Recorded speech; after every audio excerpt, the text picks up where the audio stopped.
मैं ईश्वर सक्सेना संयुक्त महरा समाज छत्तीसगढ़ का महरा समाज का अध्यक्ष हूँ और हम लोग छत्तीसगढ़ से आए हैं।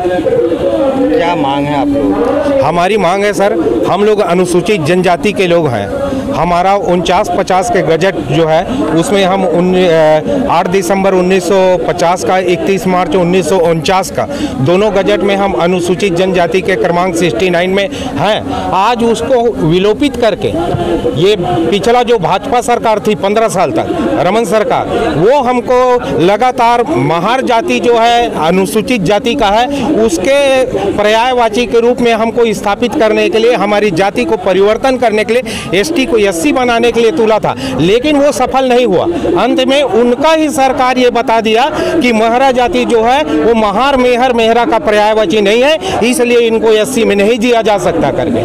वही जब विपक्ष में कांग्रेस सरकार थी तो कांग्रेस सरकार बार बार आलापती रही कि हम सत्ता में आएंगे तो आपकी जो मांग है उसको पूरा करेंगे करके, लेकिन जैसे ही वो सत्ता में आया पीएल पुनिया जी से हमारी एक बार नहीं 10 बार बैठक हुआ और 10 बार ये बात को आलापते रहा कि हम सत्ता में आएंगे तो आपको अनुसूचित जनजाति की मांग को पूरा करेंगे, लेकिन जैसे ही सत्ता में आया पुनिया जी पलट गए, आज कांग्रेस का सरकार पलट गए, बल्कि 5वीं बार वो फिर अनुसूचित जाति को मांग को लेके केंद्र सरकार को भेजा है। आज वो संसद में उठ गया है। इसकी विरोध करने के लिए आज हम यहाँ दिल्ली प्रांगण पे जंतर मंतर में हम लोग बैठे हैं, खड़े हैं। ये आप लोग कितनी पुरानी मांगे हैं? आप लोग कितने दिन से भ्रमित कर रहे हैं इन समुदाय को? ये सर मांग हमारा 25 साल से है। 25 साल से महरा समाज जो है राज्य में जिसने भी सत्ता पे रहा होगा उनका ध्यान आकर्षण कराते रहा कि हम अनुसूचित जनजाति के लोग हैं, हमको अनुसूचित जनजाति में जहां है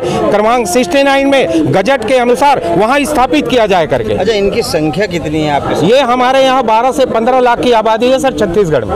उस टाइम चुनाव के टाइम तो आते होंगे, वादे करते होंगे? बिल्कुल वादा करते हैं। क्या नाम ऐसा नहीं किया जाएगा, चुनाव होने के बाद नजरअंदाज कर देते चुनाव तक। बिल्कुल ये बात करते हैं। मंतर की धरती से सरकार, केंद्र सरकार, मोदी सरकार को क्या संदेश देंगे? हम ये जंतर मंतर के मैदान से मोदी सरकार को ये बताना चाहते हैं कि जो वो संसद में पारित किया अभी बिल 28-29 को, तो ये जो है उसको वापस ले। हम चाहते हैं कि ये दोबारा यही भाजपा सरकार है 67+67+ करके रमन सरकार बोलते थे, आज वो 15 में सिमट गया। इसको 15 में सिमटाने वाला यही महरा समाज है। अगर मोदी सरकार ने ऐसा किया तो ये वापसी कभी नहीं होगा, बल्कि और दुर्गति हो जाएगा। आपने अपने इलाके के पार्लियामेंट मेंबर से, एमपी से इस डिस्कशन को, इस अपनी जो पीड़ा है उसको आपने कभी परोसा? हाँ, हमने लगातार इस बात को बताने की कोशिश की। आवाज जो है पार्लियामेंट के अंदर हमने मुख्यमंत्री को, जब रमन जी मुख्यमंत्री रहे, रमन को हमने एक बार नहीं 10 बार बताया, भूपेश बघेल जी को भी बताया। भूपेश बघेल जी तो हमेशा यही कहते रहे जब 15 साल से सत्ता से बाहर रहे तो हम जैसे ही आएंगे आपका मांग पूरा करेंगे। उनका एक बस्तर का किंग है कवासी लखमा जी, वो हमेशा हमारे साथ रहे, चुनाव के पहले तक हमारे साथ रहे। जैसे ही चुनाव जीता आज वो बदल गए हैं और बोलते हैं नहीं अब तुम लोगों को अनुसूचित जनजाति में नहीं दिया जा सकता, अनुसूचित जाति में देंगे। सर और कोई है बोल क्या सर? वास्तव में हम लोग महाराज जाति के लोग हैं। दरअसल हमें महार मेहर मेहरा से जोड़ा जा रहा है सर। और आप लोगों की मांग एक बार नहीं है, जंतर मंतर पर मैंने कई बार जो है जी कवर किया है। जी। तो इससे पहले क्या आप लोगों के जो सत्ता पक्ष हैं जिनको आपने वोट दिया वो आप लोगों की बात नहीं करते क्या? पार्लियामेंट या विधानसभा में ऐसी पारित नहीं कराते क्या आप लोग? हम लोग अपनी बात को रखने का प्रयास किया सर, हर समय बात किया, अपने पीएम से, अपने एमपी से, सबसे किया बात, विधायक से, कहाँ तक नहीं, यहाँ तक कि हमारे माननीय सरोज पांडे जी से भी कई बार मिले।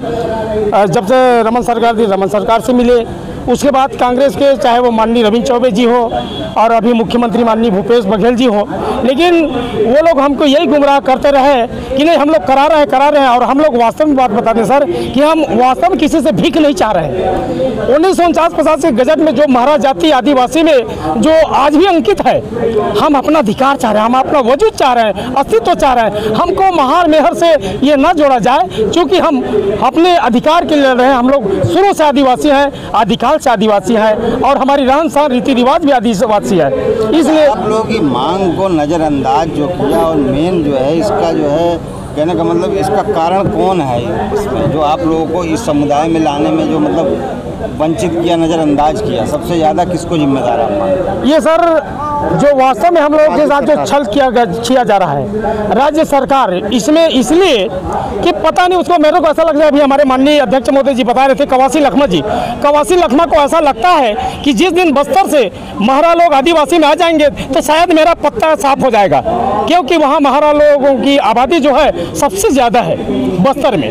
2014 के बाद जिस तरह से क्या नाम सरकार भारतीय जनता पार्टी की आई है, आदिवासियों पे हमेशा जुल्म हो रहा। देखिए इस जंतर मंतर पे कम से कम आए दिन हफ्ते में आदिवासी समाज के कोई ना कोई, मणिपुर देख लीजिए और आसाम की हालत देख लीजिए, मतलब आदिवासियों के साथ ऐसा जुल्म हो रहा है। क्या आप लोगों की मांगे जो है मानी जा सकती है? ऐसा बिल्कुल सर, हम पीड़ित हैं, हम तो अपनी बात रखेंगे और हम कोशिश करेंगे हमारी समाज वाले को अपना अधिकार मिले, वजूद बते, हमारे बच्चों का भविष्य। अगर आपकी मांगे नहीं मानी जाती, क्या 2024 में वोट का छोड़ भी करेंगे? बात सर यही है सर, हम यही जताने आए हैं कि आने वाले समय 2024 में चाहे वो मोदी सरकार हो, चाहे वो कांग्रेस की सरकार हो, जो हमारी बातों को नहीं रखेगा, हमारे अस्तित्व को, हमारे वजूद को वापस नहीं लौटाया जाएगा, हमारे अधिकार से हमें वंचित किया जाएगा, तो वास्तव में हम उसका परिणाम दिखा देंगे। और इसका तरोताजा उदाहरण दे रहा हूँ कि जो पिछले समय यही मोदी सरकार, जो भाजपा सरकार हमारे साथ दगाबाजी की, आज बस्तर की हालत क्या है, 11-12 सीट में पूरा कांग्रेस बैठे और कांग्रेस हमारे साथ दगाबाजी कर रही है। आने वाले समय में कांग्रेस का भी पत्ता साफ होने वाला है।